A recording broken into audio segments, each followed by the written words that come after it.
Deuxième partie par, comme je l'avais annoncé, l'étude des cordes vibrantes.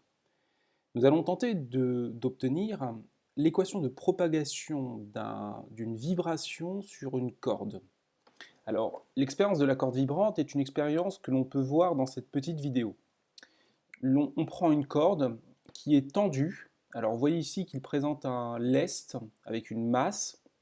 Alors, si ce lest est fixe, eh bien, son poids vaut mg, et la tension de la corde, on va la noter dans toute la suite T0. Et on va démontrer que cette tension de la corde, elle existe partout le long de la corde. Elle se conserve horizontalement le long de la corde. Et puis, on met ici en route un vibreur, et on va voir la corde se mettre effectivement en vibration. Vous voyez que la longueur de la corde est importante, et on a un vibreur en rotation. Et si l'on change la fréquence de vibration, on peut voir apparaître, alors ce qui sera l'objet d'un chapitre suivant, ce qu'on appelle des modes propres de vibration, c'est-à-dire des fréquences associées à une résonance de la corde.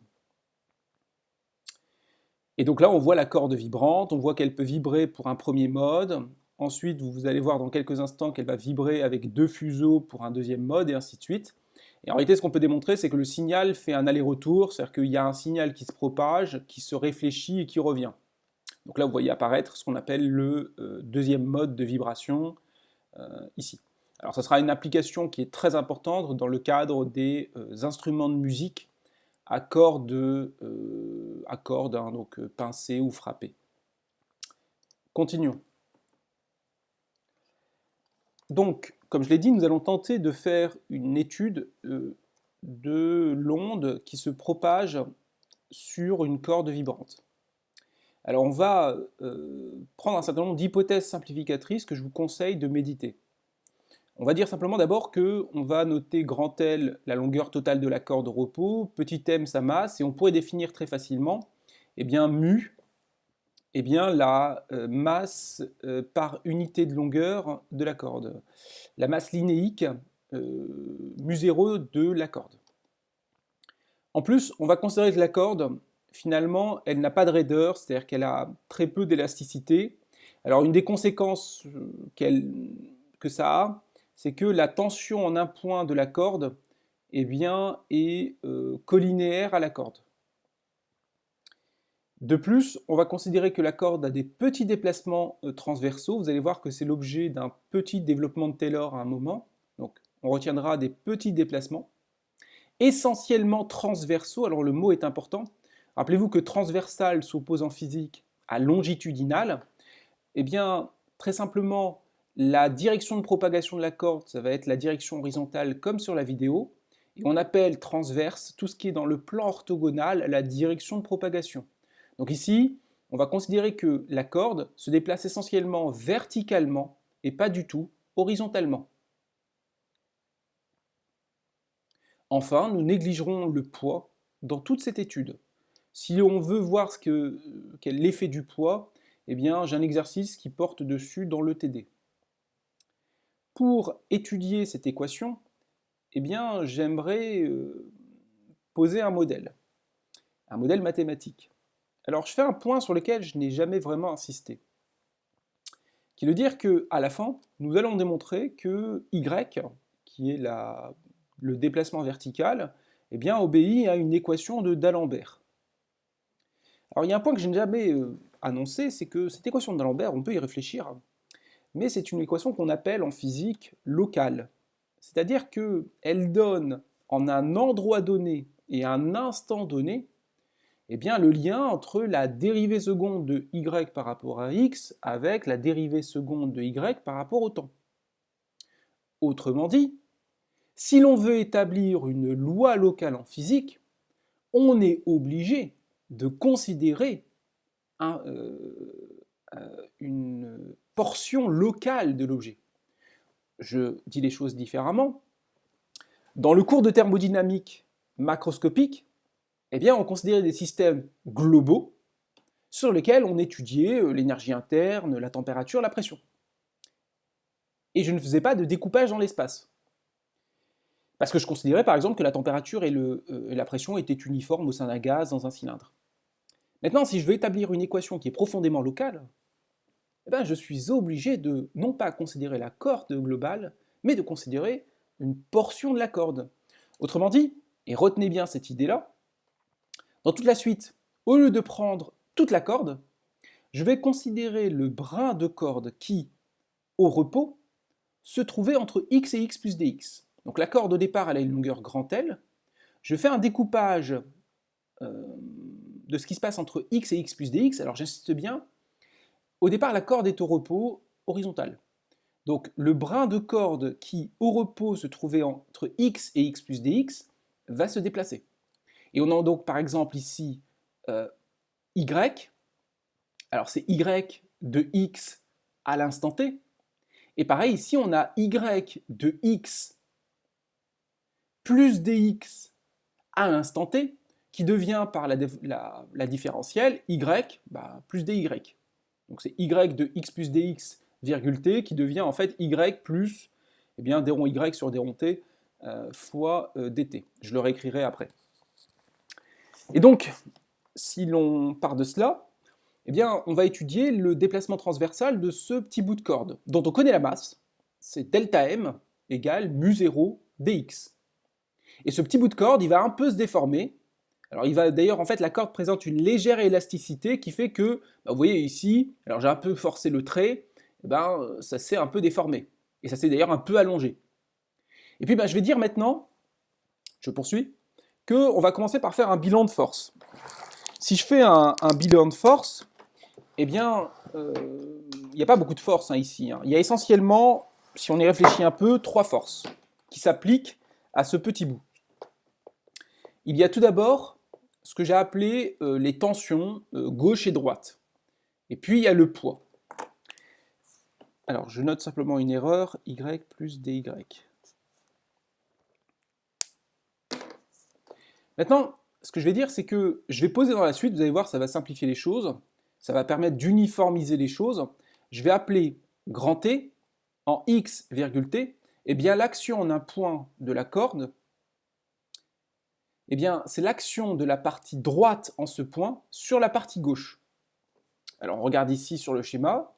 Ici, si je me place à cet endroit-là, TD, c'est l'action de tout ce qui est à droite sur ce brin de corde.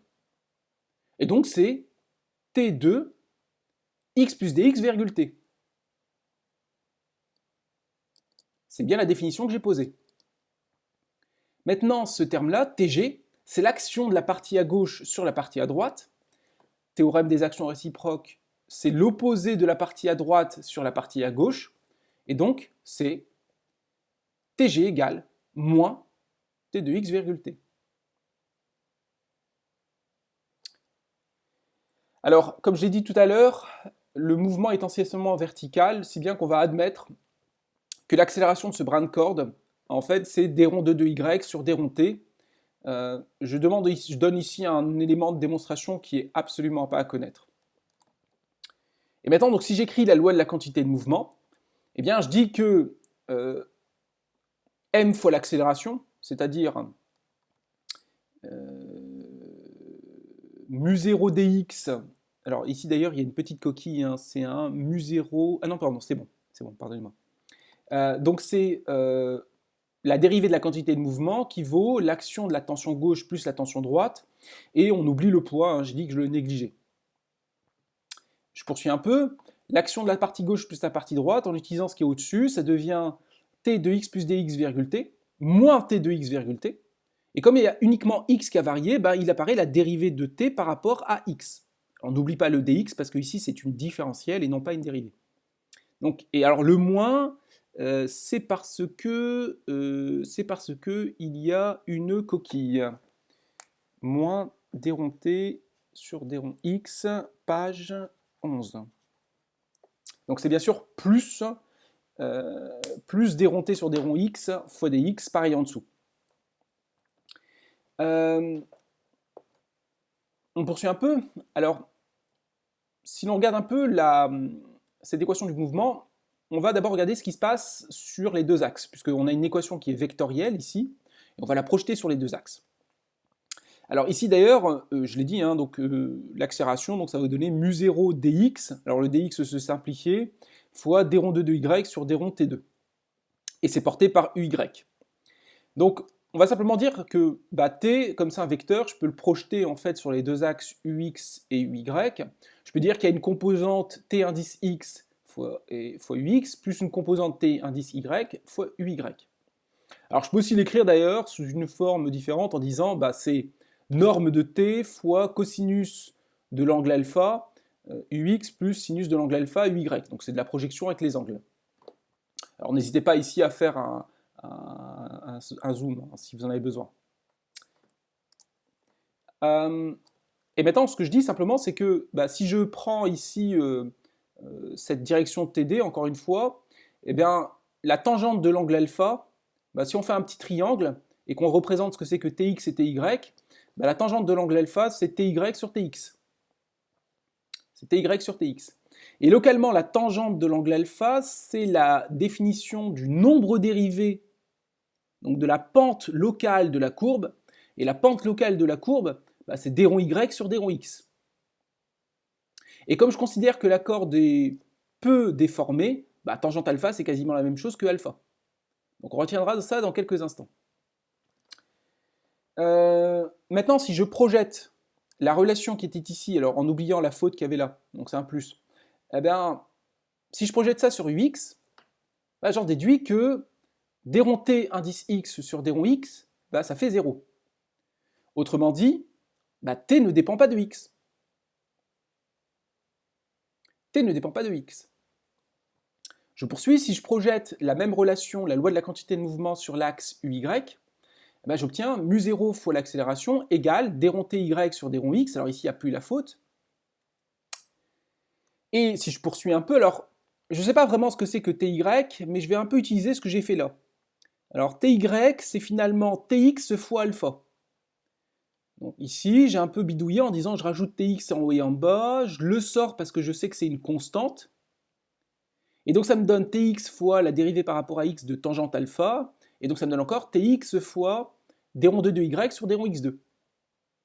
Alors dans l'exemple que je vous avais montré, et ce sera souvent ce qui se passera, on va considérer que la corde est tendue. C'est-à-dire que pour qu'il puisse y avoir une propagation du signal ondulatoire, eh bien, il faut absolument que la corde ne soit pas, on va dire, totalement détendue. Vous imaginez en fait une corde, bah, si vous la laissez poser sur le sol, bah, il y a peu de chances en fait qu'il y ait un signal qui se propage. Pour que le signal se propage, en fait, ce qu'il faut faire, c'est qu'il faut la tendre, imposer une tension sur la corde, si bien qu'à l'équilibre, elle est verticale, elle est horizontale, et puis après, bah, maintenant, vous pouvez la mettre en vibration. Donc on va dire que, supposons que la corde soit tendue, ce qui se passe par exemple dans un piano, hein, une guitare, et donc dans ce cas-là, on va supposer que cette tension, elle est parfaitement constante, hein, c'est T0. Dans ce cas-là, on a obtenu, eh bien, si on rassemble tout ça, eh bien, l'équation de D'Alembert. Et on a démontré que la vitesse, la célérité eh bien, des ondes dans une corde vibrante, eh bien, c'est racine de la tension divisée par mu0. Alors on peut essayer de trouver un ordre de grandeur pour ceux qui sont amateurs de musique. Si on prend un instrument à cordes, mu0 par exemple, c'est de l'ordre de quelques grammes par mètre.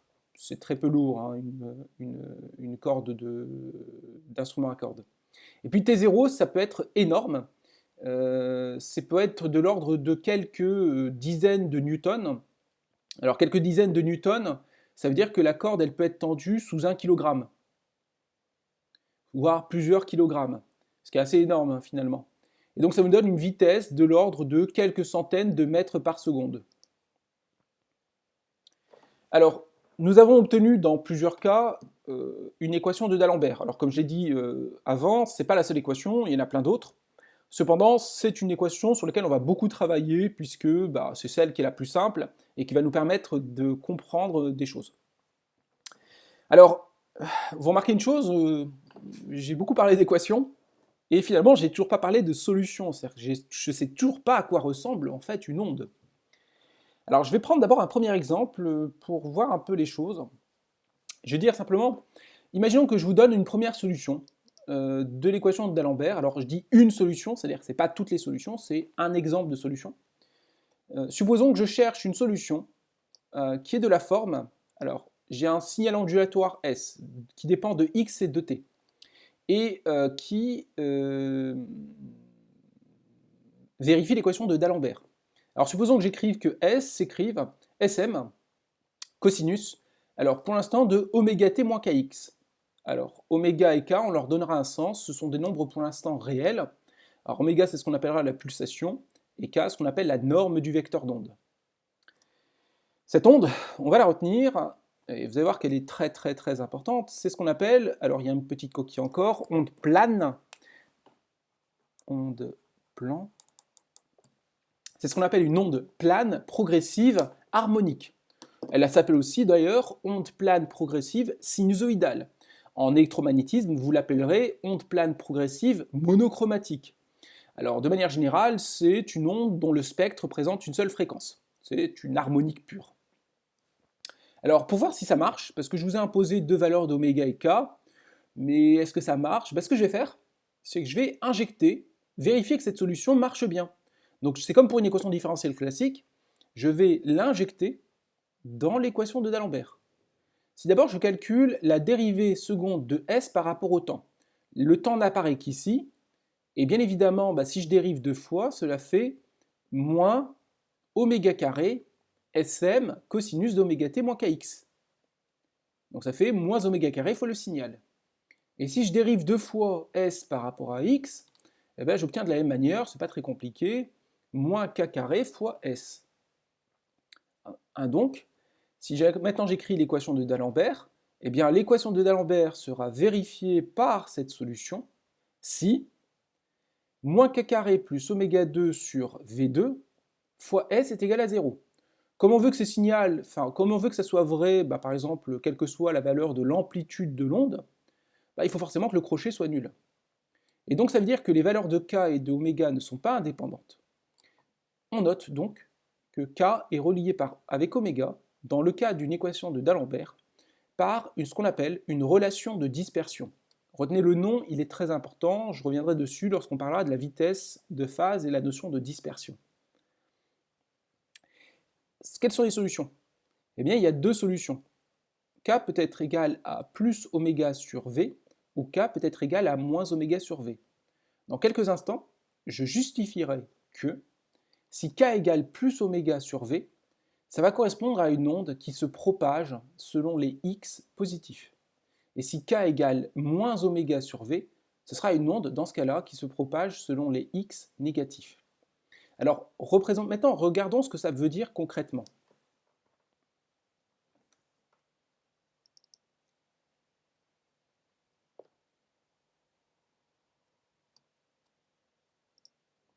J'ai représenté dans cette vidéo cette OPPH, donc cette onde plane progressive, alors encore avec une très grosse coquille, une seule, cette onde plane progressive monochromatique qui est donc sinusoïdale, monochromatique, sinusoïdale, harmonique, tout ça c'est la même chose. Alors ici en fait c'est l'abscisse. Alors ce que je représente ici c'est l'évolution de la vibration, par exemple, de la corde, dans ce cas-là. Et j'ai représenté ici le spectre temporel, alors qu'il ne présente qu'une seule fréquence, ici, vous voyez.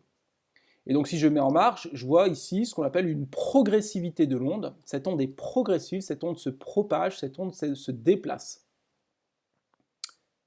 Voilà, je le remets ici. Donc c'est ça qu'on a obtenu comme solution. Et là j'ai pris le cas où petit k était égal à plus oméga sur V, et donc l'onde se propageait bien selon les plus UX. Encore une fois, cette équation de D'Alembert, finalement, je vous en ai proposé une solution, mais finalement, comme j'écris que k dépend d'oméga, je peux choisir assez librement soit k, soit oméga. On va généralement choisir assez librement oméga, qui est la fréquence, ou plutôt la pulsation de l'onde. Et donc, comme l'équation de D'Alembert est linéaire, je peux aussi d'ailleurs superposer plein d'ondes. C'est-à-dire que je peux tout à fait imaginer une situation où j'ai deux ondes, planes progressives avec deux fréquences différentes, vous voyez ici 1 et 3, qui n'ont pas la même vitesse, qui ont pour l'instant la même vitesse, Et vous voyez que ici, c'est la superposition des deux ondes.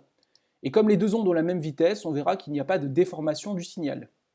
Je peux aussi imaginer une situation, alors ce n'est pas du tout le cas de l'équation d'Alembert, où j'ai deux ondes, mais qui se déplacent à des vitesses différentes. Et je peux aussi imaginer maintenant que j'ai admis la linéarité, eh bien que je peux avoir une superposition de plein d'ondes, et on sait que quand on a une superposition de plein de fréquences, on peut à peu près construire tout. Ça s'appelle la décomposition de Fourier. Donc je peux tout à fait imaginer un signal sur une corde qui serait impulsionnel. Vous voyez ici un spectre impulsionnel, c'est-à-dire un spectre assez large, et par contre en fait un signal ondulatoire, je le remets, qui est très très court. On reviendra sur ça, c'est la fameuse relation temps-fréquence. Plus un signal est court, plus son spectre est large. Maintenant que j'ai dit cela, je vais revenir sur un certain nombre de mots de vocabulaire. J'ai dit tout à l'heure que l'onde est progressive. Alors, qu'est-ce qu'on appelle une solution progressive? Eh bien, on dira que si l'on prend une onde unidimensionnelle, donc qui ne dépend que d'une coordonnée d'espace, et qu'elle vérifie l'équation de D'Alembert, alors ce résultat est admis, même si je vous en donne une démonstration hors programme, ce résultat est admis dans le programme officiel, on peut démontrer que la solution générale de ce problème peut s'écrire sous une forme f de x moins vt plus g de x plus vt. F et g étant deux fonctions quelconques. Ça peut être une fonction exponentielle, ça peut être plein de trucs. En fait, vous voyez, vous avez un bloc x moins vt et un bloc x plus vt, qui correspondent bien en fait aux deux cas précédents, ici, avec les signes plus ou moins. Donc, vous voyez bien le signe moins ici, le signe plus, qui correspondait au sens moins oméga t moins kx ou oméga t plus kx. La première solution, f, c'est une solution qu'on appelle progressive. Donc elle se propage selon plus ux. Alors, si vous ne le voyez pas tout de suite, c'est évident, on va faire un petit dessin. Imaginons que mon onde soit une vague très courte. Alors, je l'ai représentée ici en bleu. Donc, vous voyez ici, c'est une vague. Et cette vague, alors ici, il y a une coquille, encore une fois, c'est pas T, mais c'est X. Alors, j'en ai plein des coquilles. Graphe, figure 10, axe X au lieu de T. Beaucoup de coquilles aujourd'hui. Je poursuis. Supposons en fait que j'ai un signal ondulatoire qui est cette forme-là, une petite vague. Cette vague, eh bien, elle présente un maximum, et je suppose qu'à l'instant t, lorsque je représente cette vague à l'instant t, eh bien, le maximum se trouve en x1. Alors vous voyez que cette courbe, comme j'ai pris en fait une vague qui présente un seul maximum, le maximum est unique. Bon. Maintenant je dis, supposons que je représente cette même onde plus tard, donc à l'instant t2, qui est ultérieur à t, et que ce maximum t2 eh bien, se fait pour une abscisse x2. Pour l'instant je ne sais pas si x2 est à gauche ou à droite de x1. Je dis simplement que comme le maximum est unique, eh bien, pour avoir un maximum, il fallait avoir que f de x1 moins vt égale le max. Pour avoir un maximum, il faudrait aussi que f de x2 moins vt2 eh bien, soit le maximum. Et comme le maximum est unique, ça donne une forme d'injection, et donc vous obtenez forcément que x1 moins vt1 égale x2 moins vt2. Autrement dit, x2 moins x1 égale v fois t2 moins t1. Et comme on a pris un instant t2 qui est ultérieur à l'instant t1, ça veut forcément dire que x2 est supérieur à x1. Nous avons donc bien démontré que si une onde s'écrit sous la forme f de x moins vt avec v un nombre positif, dans ce cas-là, cette onde se déplace selon plus ux. Réfléchissez et justifiez simplement, faites-le sur votre feuille, que f de x plus vt est nécessairement une onde se propageant selon moins ux. Ces deux ondes, on va le retenir, ce sont ce qu'on appelle des ondes progressives. Donc première définition à connaître par cœur, une onde progressive, c'est une onde finalement qui se propage.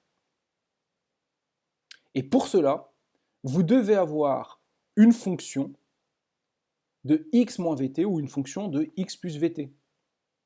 Je le dis souvent d'une autre manière en disant que x et t doivent être dans le même bloc, donc dans la même fonction. Je poursuis. Autre terminologie des ondes, autre terme de vocabulaire dans les ondes, ces ondes, elles peuvent être harmoniques, sinusoïdales ou monochromatiques. Alors bien évidemment, c'est lié à la décomposition de Fourier et c'est savoir si le spectre du signal présente une fréquence ou pas. Donc par exemple, si la fonction f ici, c'est la fonction, alors, à un coefficient près, un cosinus, en réalité, c'est pas totalement homogène, hein, il faudra un cosinus de kx plus vt, enfin plus vt, il faudra ajuster ça. Mais disons que si c'est une fonction de type cosinus, bah, c'est une fonction harmonique, et vous n'avez qu'une seule fréquence qui est présente dans le spectre. Par contre, si c'est la fonction f, c'est la fonction qui a x associe une exponentielle de moins x carré, hein, donc la fonction gaussienne, bah là, c'est pas du tout une onde sinusoïdale. Donc une onde sinusoïdale, c'est une onde dont le spectre ne présente qu'une seule fréquence. Et donc typiquement, c'est le cas où vous avez une fonction, ici c'est cosinus de oméga t moins kx. Hein. C'était le cas précédent qui était juste là.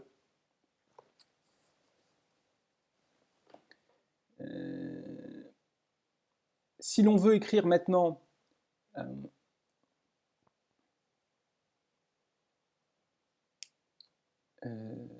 alors une onde monochromatique et progressive, alors je décèle encore depuis tout à l'heure pas mal de fautes. Alors on va écrire que cette onde, on va lui donner pas mal de vocabulaire. Alors, je vais prendre mon temps quand même parce que c'est pas évident. Donc figure page 15, coquille F devient cos. Bon, je poursuis un peu. Onde monochromatique et progressive. Alors imaginons qu'on ait une onde qui présente qu'une seule fréquence, donc une onde harmonique, hein, une onde sinusoïdale, et qu'elle soit progressive. Alors en fait, cette onde peut s'écrire encore sous la forme S égale, donc de l'espace et du temps, égale, alors c'est pas ici c'est petit f, il faudrait plutôt prendre cosinus ou sinus, donc c'était la petite coquille, hein, donc cosinus ou sinus, de oméga t moins k scalaire OM. Alors en fait, k scalaire OM, c'est assez important comme chose. Je vais introduire un vecteur qu'on appelle généralement le vecteur d'onde. Alors, chose à connaître par cœur, ça sera surtout utile en deuxième année, le vecteur d'onde est le vecteur qui indique la direction de propagation de l'onde. Ça permet de généraliser les choses. Donc, je répète, le K est le vecteur d'onde, et c'est le vecteur qui indique la direction de propagation de l'onde.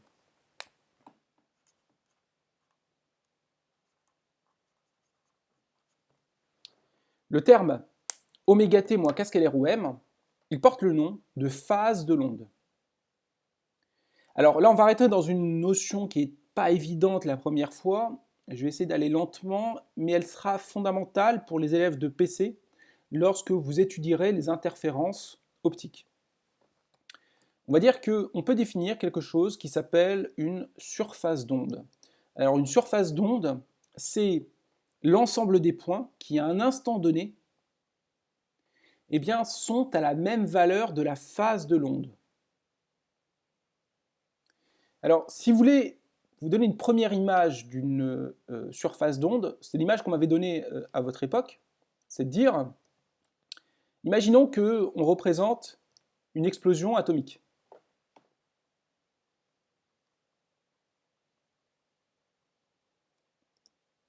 On voit ici le nuage atomique qui va grossir. Et on pourrait se dire que tous les points qui sont à la surface ici de ce nuage atomique, bah, si on met de côté le fait qu'ils aillent dans des directions différentes, eh bien par isotropie, eh bien finalement ils ont à peu près la même chose, le même mouvement. Ils sont dans les mêmes états de vitesse à peu près, si on tient compte de l'invariance par rotation. Et donc, cette surface d'onde, certes, se déforme, mais tous ces points se comportent à peu près de la même manière. En réalité, ils sont dans leur même état de transitoire. Et donc, on pourrait se dire qu'une surface d'onde, c'est une surface mathématique où tous les points correspondent au même état vibratoire de l'onde et et cette surface d'onde va évoluer au cours du temps.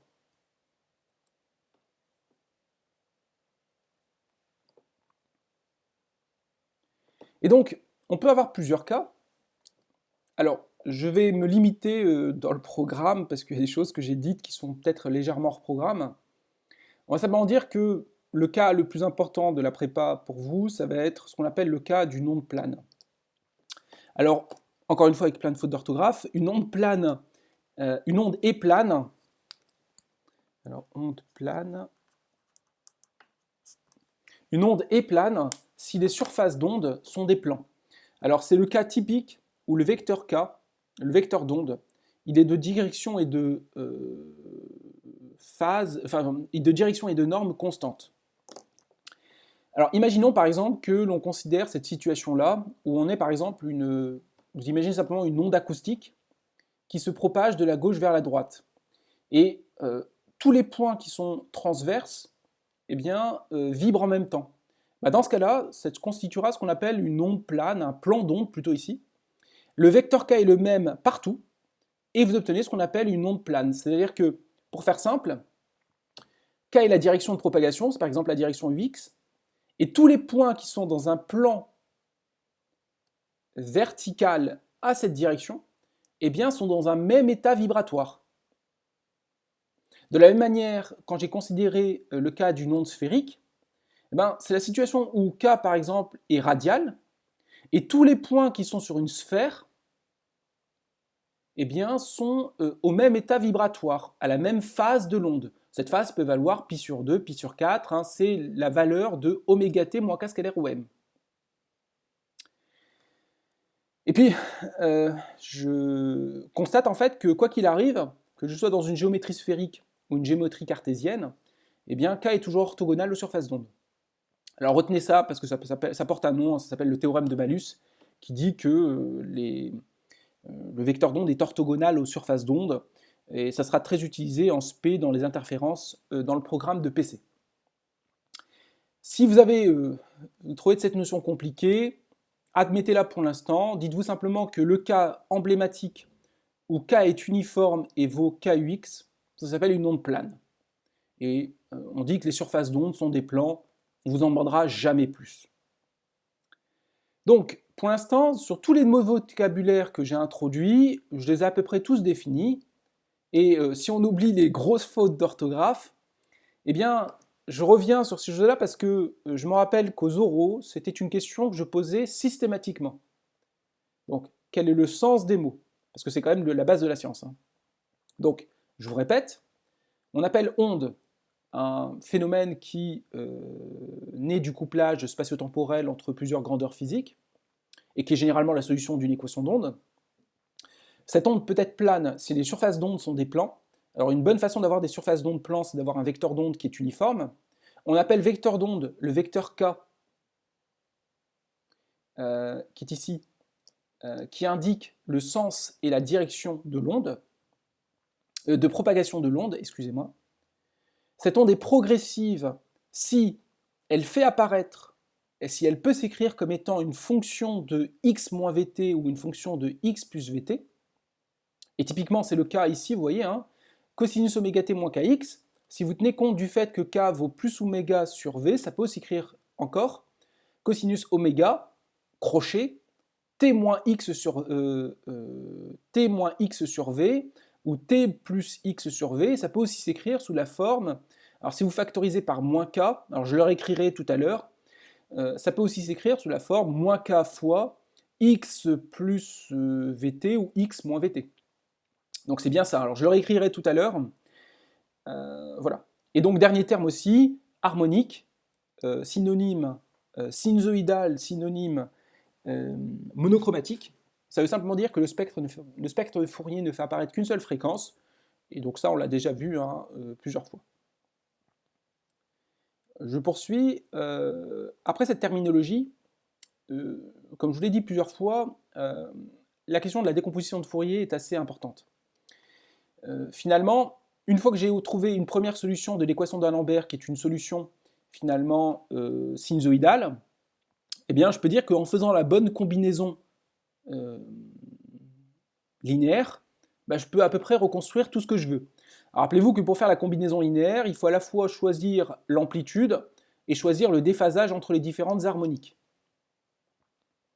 Et donc ça veut dire que si j'arrive déjà à traiter l'onde plane progressive harmonique, ben, je pourrais par superposition tout traiter. Et c'est pour ça que dans toute la suite, on va se concentrer sur eh bien, l'onde plane progressive harmonique, parce qu'elle va servir de base. Alors je vais le dire plus mathématiquement, eh bien, bah si, de base, je suis tout à fait bête, hein, les OPPH vont constituer une base de décomposition finalement de n'importe quel signal. Je vais poser le fait que pour que ça soit une solution, rappelez-vous, il faut absolument que vous choisissiez bien la valeur de k par rapport à la valeur de oméga, et la relation entre k et oméga, alors k c'est la norme du vecteur d'onde, eh bien ça s'appelle de manière générale la relation de dispersion.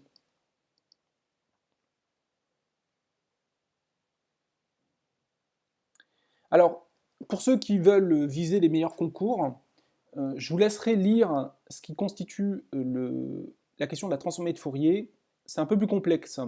Je n'avais pas abordé cette notion dans le cours sur la décomposition de Fourier que je vous avais donné en début d'année. Je vous laisserai le relire. Je vous dirai simplement que si l'on veut faire de la décomposition de Fourier plus sérieuse, sur des signaux qui ne sont pas périodiques, eh bien on ne peut plus faire de décomposition en série, il faut faire ce qu'on appelle une transformée de Fourier. Je vous laisse lire, je reviendrai dessus si j'ai un peu le temps.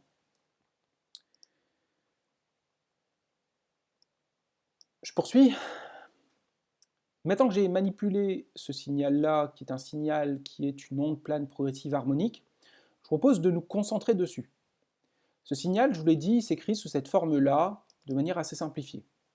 J'ai pris cosinus, j'aurais pu prendre aussi sinus, qui marche assez bien. Je peux bien sûr, comme dans le cours sur le régime sinusoïdal forcé, me placer en notation complexe et introduire le signal ondulatoire complexe qui, bien sûr, S bar égale Sm exponentielle de j oméga t moins kx. Et bien sûr, S, qui est le signal réel, est la partie réelle du signal complexe. Alors, une remarque encore, j'ai choisi d'écrire S comme étant exponentielle de j oméga t moins kx, mais c'est un choix personnel. En effet, rappelez-vous que la fonction qui a x associé partie réelle de x n'est pas une fonction qui est bijective. Je peux tout à fait choisir eh bien, un signal complexe qui s'écrirait Sm exponentielle de jkx moins oméga t, qui correspondrait par sa partie réelle aussi au même signal qui est ici. Alors, que faire dans ce cas-là? Eh bien, je vous dis simplement, dans ce cas-là, de faire comme l'énoncé du sujet d'écrit ou du sujet d'oral que vous êtes en train de traiter. Les gens ont des manies, hein, certains préfèrent utiliser cette forme-là plutôt que cette forme-là. Peu importe, c'est une convention, c'est un choix arbitraire. Et simplement, une fois qu'on vous donne une notation, eh bien, vous la conservez jusqu'à la fin. Ça vous permettra d'avoir une cohérence entre le début et la fin d'un sujet.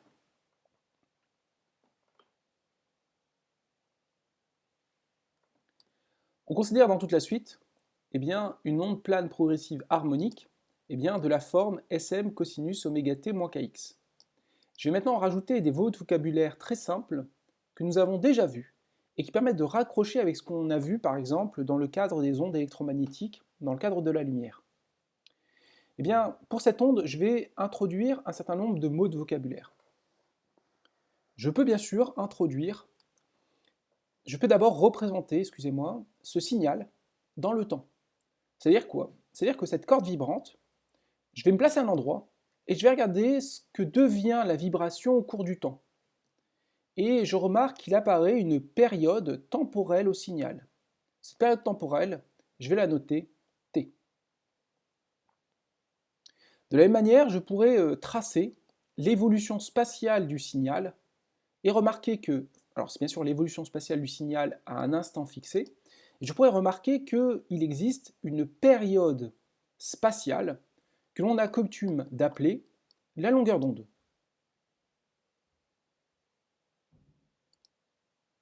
Je pourrais donc d'ailleurs définir en parallèle l'inverse de la période temporelle, ça s'appelle la fréquence temporelle. Je pourrais définir l'inverse de la période spatiale, ça s'appelle la fréquence spatiale, et les chimistes l'appellent le nombre d'ondes. Je n'ai jamais compris pourquoi.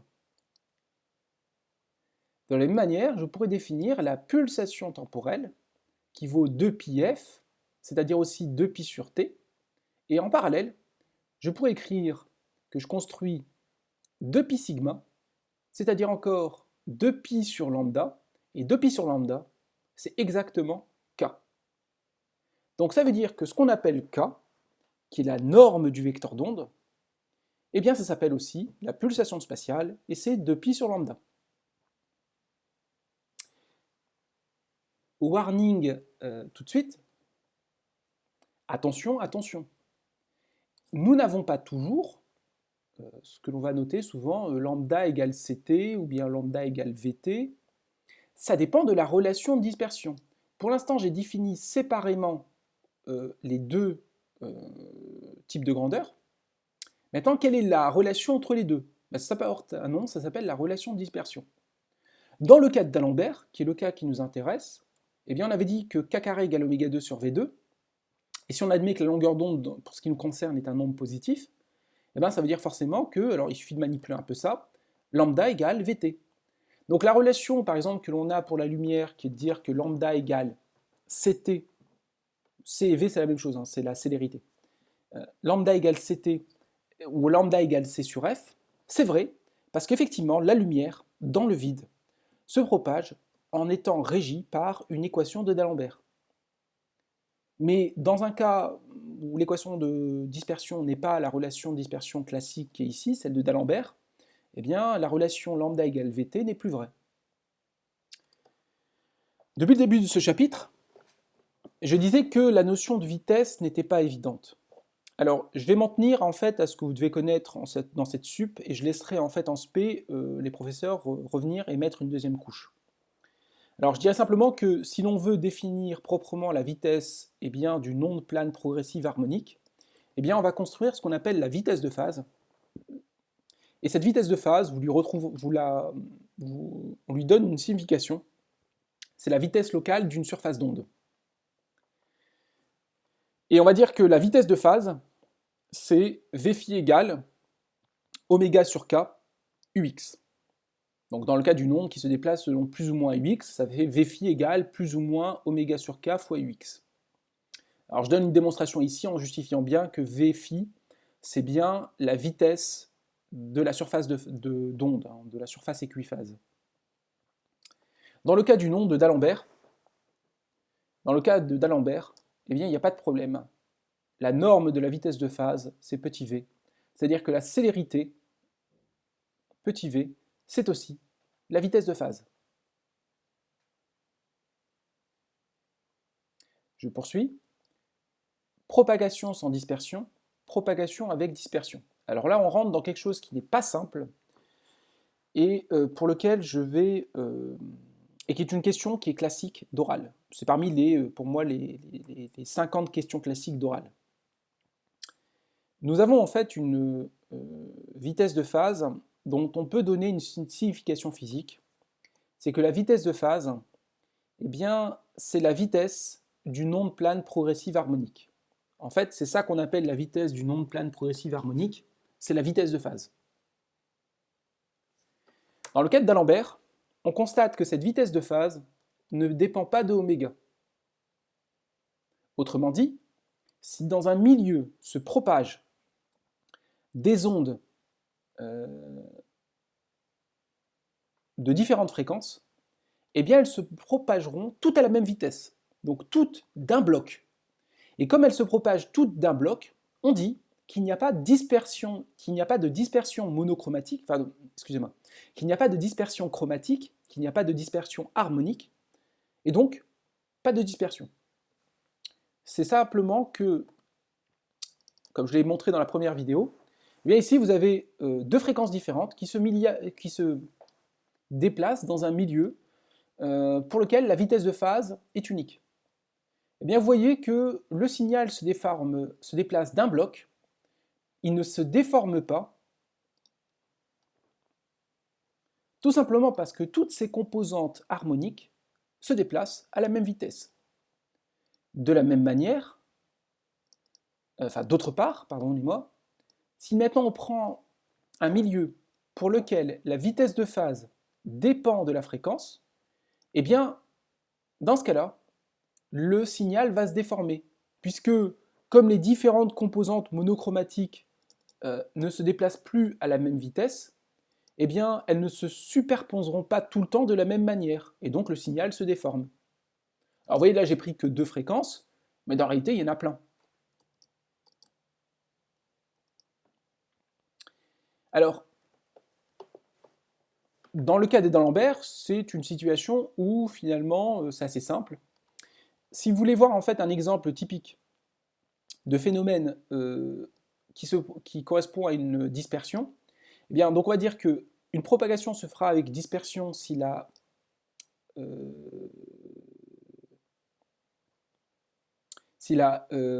je perds mes mots, pardonnez-moi, si la vitesse de phase est indépendante d'oméga, ou alors il y a une méga coquille encore, il faudra que je corrige. Alors, propagation avec dispersion, je pense avoir fait une bêtise. Propagation avec dispersion, je vérifie rapidement. Ouais, alors là, il y a une coquille aussi, page 18. Je la corrigerai, pardonnez-moi, il y en a beaucoup aujourd'hui. Hein. Le papier était assez long, je l'ai écrit un peu rapidement. Donc, on va simplement dire que la différence profonde entre propagation avec et sans dispersion, c'est de savoir si la vitesse de phase, premier cas, sans dispersion, si la vitesse de phase est indépendante d'oméga. Deuxième cas, si la vitesse de phase est indépendante d'oméga. Et dépendant, pardonnez-moi, je commence à fatiguer, je me répète, excusez-moi, donc il y aura propagation sans dispersion si la vitesse de phase est indépendante de oméga, et il y aura propagation avec dispersion si la vitesse de phase dépend de oméga. Je vais reprendre le papier, je vais l'écrire de manière assez claire. Alors je vous donne ici un exemple sur lequel je vous demande en fait de passer du temps, qui n'est pas simple. Et qui démontre en fait que si la relation de dispersion est assez compliquée ici, grosso modo si K n'est pas proportionnel à oméga directement, et ben, dans ce cas-là, eh bien, la vitesse de phase dépend bien, de la pulsation, et donc ça veut dire que le phénomène sera dispersif. Donc c'est ce que je voulais dire tout à l'heure avec beaucoup de bafouements, excusez-moi. On dira que le phénomène est dispersif si les différentes composantes monochromatiques ne se déplacent pas à la même vitesse de phase, et donc si elles se déphasent entre elles, hein, finalement. Alors il y a un exemple emblématique aussi de cela, c'est de dire que si l'on considère la lumière dans un milieu dont l'indice dépend de la longueur d'onde, ou dépend de la fréquence, dans ce cas-là, il y aura dispersion de la lumière. C'est ce que nous avions étudié avec le prisme, où comme l'indice dépendait de la longueur d'onde, les différentes composantes monochromatiques ne se déplaçaient plus à la même vitesse, et on avait une décomposition de la lumière. Donc je passe sur cet exemple, je vous laisse le lire. Je vous laisse réfléchir, parce qu'il n'est pas simple, et vous le reverrez en deuxième année, à ces histoires d'ondes amplifiées ou atténuées, qui ne sont absolument pas simples. Voilà, je l'ai dit. Nous avons à peu près terminé sur ce chapitre. La dernière partie, pour le coup, c'est ceux qui visent vraiment les meilleurs concours. Donc ceux qui visent l'X et le NS. Je vous laisserai la lire et je répondrai à toutes les questions par mail. Je vous demande simplement, pour tous, de retenir une idée. On en avait déjà parlé, mais de dire que lorsque l'on fait une étude spectrale d'un signal, il existe un lien très simple entre la durée d'un signal et la largeur de son spectre. Alors pour imager cela, je vais reprendre cette histoire de l'impulsion. Vous remarquez que dans le cadre d'un signal impulsionnel, le signal présente une certaine durée ΔT, et son spectre est assez large. A l'inverse, si je prends le cas de la vidéo 1, vous remarquez que dans ce cas-là, le signal est très court, le signal est très long, et présente un spectre qui est très étroit. On traduit ça d'autre manière. Plus un signal est long, dans l'espace ou dans le temps, plus son spectre est étroit. A l'inverse, plus un signal est court eh bien, dans le temps ou dans l'espace, et plus son spectre est très large. Alors, une fois j'en avais parlé, c'était l'histoire de la différence profonde entre ce qu'on appelle un radar et un sonar. Je vous laisserai revoir cette partie qu'on avait expliquée il y a très longtemps. Je perds mes mots, je voulais dire autre chose. Oui, et donc c'est la fameuse relation delta T delta F de l'ordre de 1 qui dit que plus vous avez un signal qui est long dans le temps, plus son spectre est étroit. Alors, ça donne une petite remarque et tout de suite. Celle-ci. En fait, si on y réfléchit, une OPPH, c'est très marrant, mais ça n'existe pas. Ça n'existe pas, puisque une OPPH, c'est un signal sinusoïdal qui a toujours existé et qui existera toujours. C'est un signal qui est infiniment long. Et donc dans ce cas-là, effectivement, si le signal est infiniment long, eh bien son spectre est parfaitement pur. C'est un pic de Dirac. Maintenant, si le signal est limité dans le temps, ce qui est plutôt la réalité physique, alors c'est plutôt ça. Si vous avez un signal qui est limité dans le temps, donc vous imaginez une sinusoïde qui a un début et qui a une fin, eh bien on peut démontrer que dans ce cas-là, son spectre n'est plus du tout un pic, mais un peu plus compliqué, hein, c'est ce qu'on appelle une fonction cardinale. Donc c'est un pic un peu plus compliqué qui présente une largeur non nulle. A l'inverse, si le signal était infiniment long, eh bien son spectre devient des pics purs. Alors ici, parce que j'ai mis les fréquences positives et les fréquences négatives, ne vous intéressez pas à ça, regardons uniquement les fréquences positives. Donc en fait, ici on voit que si on passe d'un signal qui est limité dans le temps à un signal qui est infiniment long, eh bien dans ce cas-là, le spectre eh bien, devient étroit. Et donc je résumerai cela en vous faisant une petite remarque sur laquelle les professeurs de SP reviendront beaucoup. Une OPPH, c'est assez pratique d'utilisation, mais ça n'existe pas. C'est d'ailleurs un objet irréaliste. Et vous arriverez en fait à plusieurs exemples en SP où l'OPPH présente une vitesse de phase qui dépasse la vitesse de la lumière. Et on vous dira, bah, c'est pas grave, parce qu'en fait, ça n'existe pas. Et c'est absolument pas grave. Et c'est pour ça qu'il va falloir compléter l'étude de la vitesse de phase par une nouvelle vitesse, que vous appellerez en deuxième année la vitesse de groupe, dont je donne quelques explications un peu plus tard, qui est ce qu'on appelle la vitesse d'un paquet d'ondes, c'est-à-dire la vitesse d'un signal qui a plein d'ondes. Et dans ce cas-là, la vitesse de groupe, elle, ne dépassera jamais la vitesse de la lumière. Alors ce cours est extrêmement compliqué, nous allons nous arrêter ici. Je vous demande de passer beaucoup de temps sur l'établissement de l'équation d'onde pour la corde vibrante. C'est un exemple capital qui revient dans tous les sujets décrits, par exemple de CCINP ou bien de centrale, je l'ai vu plein de fois arriver. Et donc c'est toujours les mêmes calculs, c'est-à-dire établir l'équation de propagation à partir d'un brin de corde. Deuxième étape, obtenir pour un candidat solution sinusoïdale eh bien, l'équation qu'on appelle la relation de dispersion. Et interpréter, suivant le signe entre k et oméga, le fait que l'onde se propage dans un sens ou dans l'autre. Ensuite, vous devez être capable de donner une définition simple et rapide des mots onde plane, onde progressive, onde harmonique, et puis c'est tout. Voilà, je vous remercie. Alors encore une fois, je suis désolé d'avoir bafouillé, mais j'ai eu beaucoup de mal à dormir hier. Bonne journée.